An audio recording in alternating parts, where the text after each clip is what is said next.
and welcome to Enquire to Choir. My name is Eva and I'm here to help you, fellow choir people.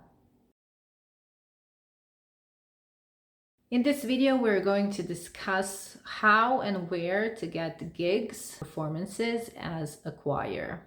We could say that this video is about how to get gigs as a new choir because legitimately it is easier if you are already an existing choir and people know of you. But actually, I think this video could benefit everyone who is in the choir culture space. A choir needs performances. I don't think that the sole purpose of a choir is to perform, but performances are an important part of the choir work because they provide some kind of definition, recognition, and there are a certain kind of points where you can see what your choir sounds like in different circumstances. I just want to mention that there will be a discussion about whether the performances are paid or not paid. But first, we're going to talk about how to get gigs and where in general. So let's start with the video. Okay, so I thought a lot about answering this question, and I know it may seem like performances just happen. They do happen, but it strongly depends on your choir name recognition, your reputation. Also, it depends on the community you're surrounded with. I always try to answer questions like what you can do, what you can really do, and not in some, perfect world. So thinking like that, the first step would be start from your choir singers. You have your choir singers. To you, maybe they're just, choir singers, but each and every one of those singers has a life outside of the choir. They work someplace, they go some places, they know certain people, they're a part of other communities, I am sure. And in this case, I'm not even saying that your choir singers should give you gigs or should give you the opportunity for a performance immediately, or they should, make something happen. I don't think that's the duty of my choir singers. But it is true that with time, sometimes, someplace in their life, there will be an opportunity where they can come into a conversation of their colleagues or friends or family and say, well, I sing in a choir, we can perform. Many people know many other people, and you never know what can come up. Because if a certain singer works in a firm that is a bigger firm, that company probably has some kind of events, congresses, seminars, celebrations. Singers also have friends and family. Depending on the age, maybe their family or friends are getting married, they have kids, and they need some entertainment for them. Maybe some of the singers have a birthday and want a choir to perform. I know this is probably not the very first thing you would come up with or you wanted to hear, but when you're looking for performances and opportunities like this, you have to know that one performance is better than none, and that performance that you've managed to do will trigger other performances, because one performance has an audience and that audience remembers the choir. It is a big misconception that people, when they look for choirs, that they search for the biggest choir, the most important choir, the most famous choir. No, in most cases, it is just about, oh, I remember I was there and there was a choir performing. Oh, what was the name? Yeah, that was the name of the choir. Well, I'll ask them. Okay, so the biggest point of this first step about knowing your singers and introducing singers to the possibility that the choir can perform is spreading a wide net of possibilities, whether they will happen in the near future or in the far future, but the net is there, and I'm sure that eventually at some point you will benefit from it. Well, we started from your singers. I want you to look at your local community. Your choir has rehearsal space someplace. That place is in a certain community, whether it is a small village or a bigger town. In your local community, there are many things happening. There are shops, there are markets, probably venue places. But if you wait that local community invites you to perform, they don't have a reason to invite you. They're probably not aware that you exist. So searching your local community and sending them an email saying, listen, we are a choir that works near you. If you ever have a need for a musical number, we are here for you.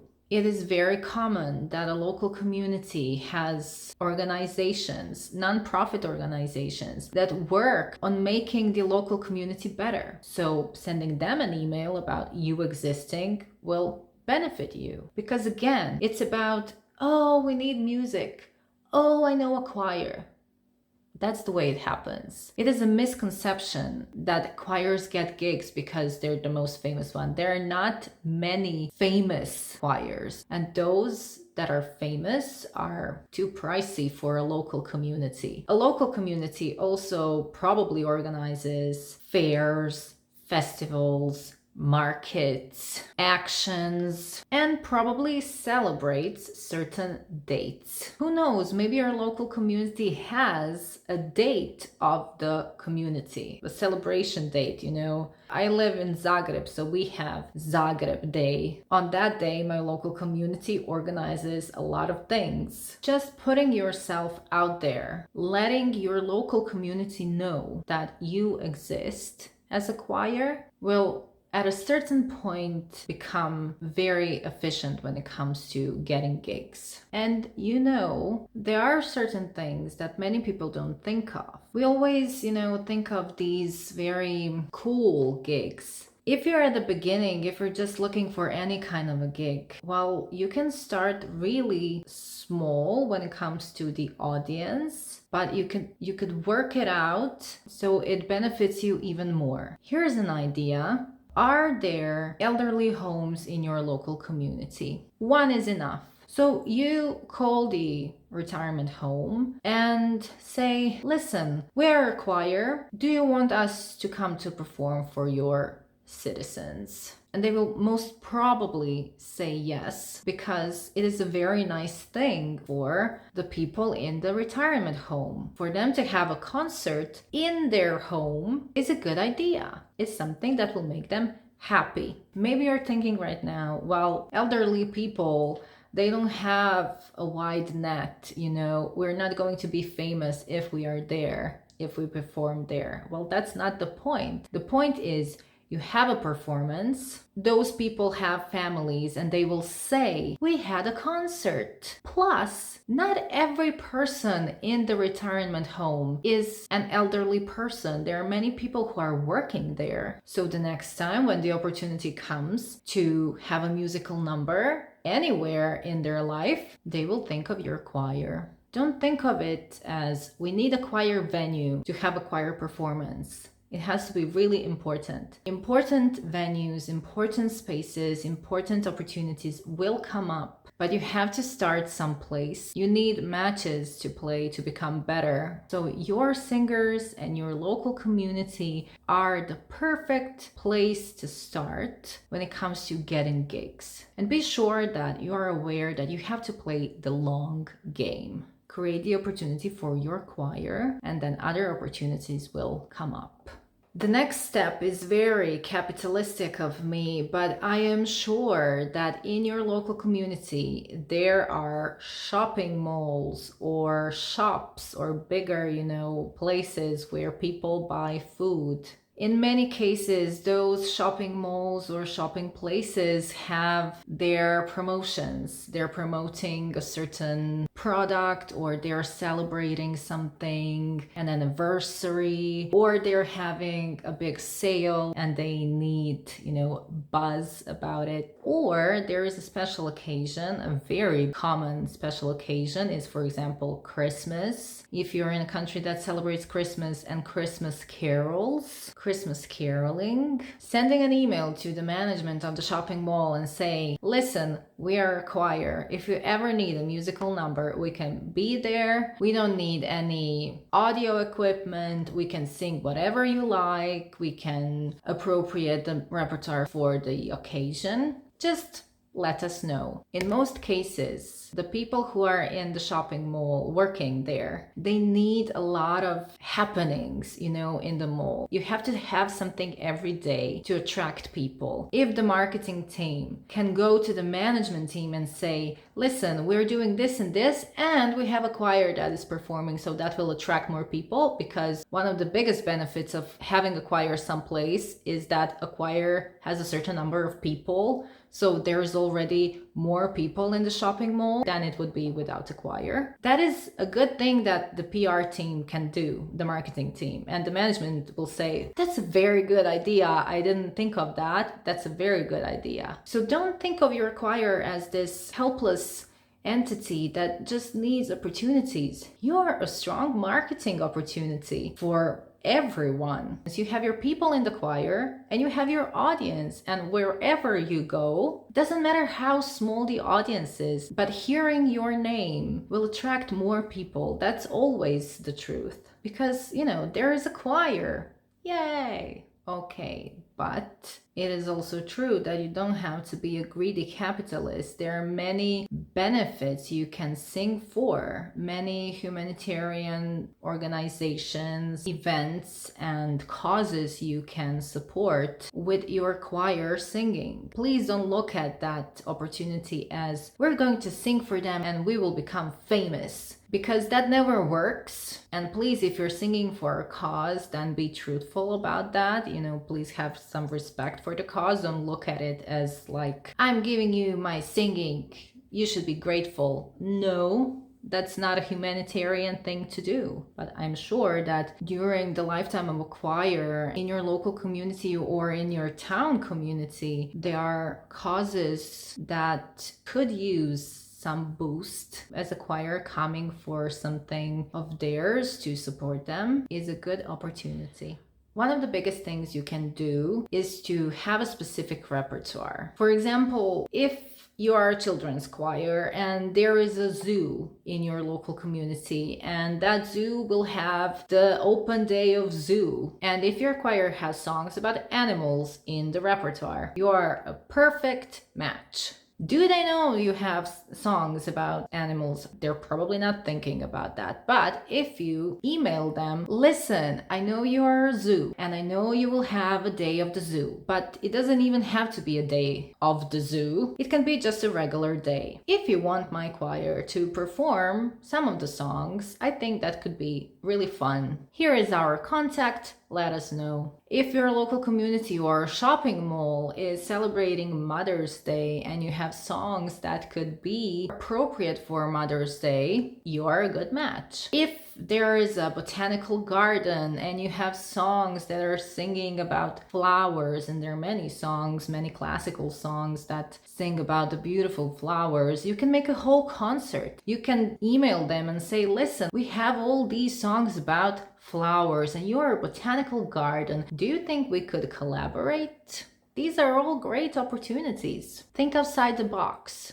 Of course, your repertoire is what distinguishes you and your choir on the choir culture scene. Not every choir can perform at every event. If you are a small choir that has a problem with gigs, with getting gigs, chances are there is also another small choir in a different community, from a different town, from a different venue, from a different place in the town that has the same problem. If you are similar when it comes to the repertoire and you have the same aim, then you can organize something together. It could happen that that choir, who is a friend to you now, has a concert and needs a guest performer. So if your friend choir knows of you and you have contact and you have a friendship and collaboration, they will ask you to come as a guest. And then your choir benefits from that because it performs and it gets introduced to the audience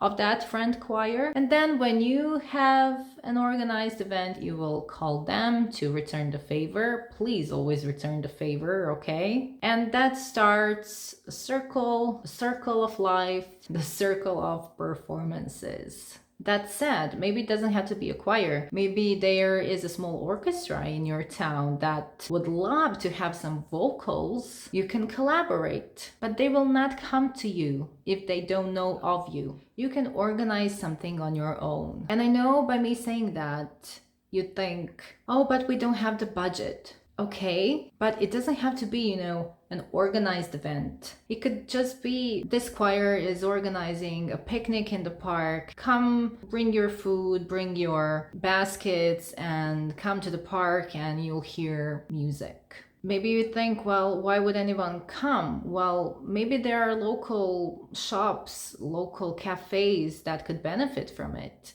Maybe there is a cafe near that you can stand in front of and people will stop and come to the cafe because they want to listen to the choir. But it doesn't have to be a big thing. And speaking of having or not having a budget, there is a video here on the channel how to get financing for your choir that could be beneficial to you, so be sure to check it out. And finally, maybe you think that your choir doesn't have any opportunities. But if you search on the internet, there are many competitions. Many competitions don't require the competition fee. Competitions, festivals, conventions. Maybe you have to be a good enough choir or have some credentials. But I am sure that not every competition is forbidden for you.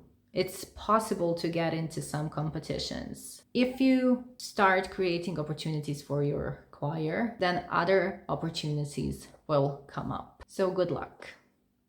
And now let's talk money. I want to be really real. Chances that you're going to get a paid gig in the beginning, the chances are small. At least in my choir culture scene, not every gig is paid for. Not every gig is, monetarily compensated. It's just not a thing. And it is difficult to get paid as a beginner. My advice would be, don't come from a place of either it's paid or no performance, because there is a time to get to that. But if you're in a struggle for performances, then not having that as, the eliminating factor is something that could benefit you. But my advice also is, don't say in advance that you're performing for free, because you never know. If a shopping mall calls you and says, listen, we want your choir to perform, you say, great. In many cases, after a few agreements, a few conversations, the shopping mall, for example, the person who I was contacting with would ask, okay, well, you just didn't say what your fee is. Many of organizers expect that they have to pay you, then you can negotiate the price.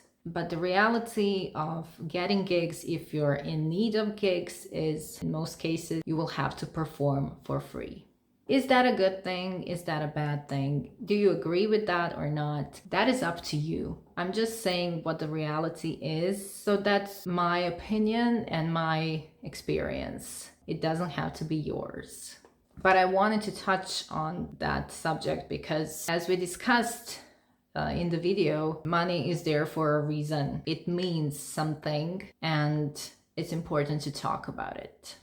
Okay, that was it. I hope you find this video helpful and useful, and I hope I answered the question I got. So yeah, again, when I talk about money, it's like, but I should learn. not to feel that way. If you wish to talk to me, you can email me, you can comment down below if you have any questions. If you want to stick around, be my guest, you can subscribe, you can watch all of the other videos here. If you're having a choir season break, have a good vacation. The videos will continue here on the channel, so don't worry. Thank you for watching. Conduct well, conductors, and I'll see you next time.